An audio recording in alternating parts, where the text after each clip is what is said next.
Live look at the nation's capital tonight, where Senate Democrats blocked a spending bill to reopen the Department of Homeland Security for the third time, demanding new limits on immigration enforcement. Also today, President Trump fired Homeland Security Secretary Kristi Noem over her immigration response.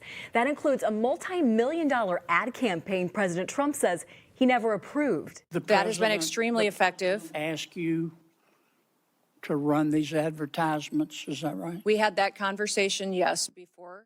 The president is now nominating Oklahoma Senator Markwayne Mullin to replace Noem. Kellen Gray is here tracking the implications this could have on federal operations in Minnesota. Kellen? Senator Klobuchar tells us there could still be progress on that funding bill, but there are questions tonight about whether Senator Markwayne Mullin, if confirmed, will make the ICE reforms Democrats are calling for. Do you think that a change in leadership is going to be enough to tip the scale for Democrats to vote for the Homeland Security funding bill? We just made a very important step today and suggested, and I hope it'll lead to an agreement. The Minnesota Democrat now suggesting ICE reforms should be negotiated separately if an agreement can't be reached. Why don't we fund the rest of it in full? And that is FEMA, TSA, Coast Guard. Senator Amy Klobuchar speaking to us over the phone just hours after President Trump announced he's nominating Oklahoma Republican Senator Markwayne Mullin to replace Homeland Secretary Kristi Noem after this Senate hearing. What we've seen is a disaster under your leadership. Noem grilled about Operation Metro Surge. What is the exact number of DHS agents still in Minnesota?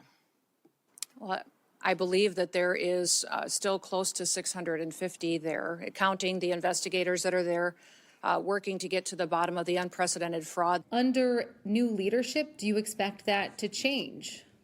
I think so, because actually after she said that to me, Director Homeland called me to clarify. The borders are, he said that while there were agents there for part of the fraud investigation, that actually it was going down to the original footprint of over 100. And so they're going to have to work all that out. Does that mean that there's still 500 some that are here investigating fraud? This will be the questions I'll be asking the new nominee. She doesn't believe she'll vote to confirm Senator Mullin. There were so many problems at the agency right now that he would have to commit to some really dramatic change. But Republicans already offering support. House Majority Whip Tom Emmer calling him a, quote, great pick.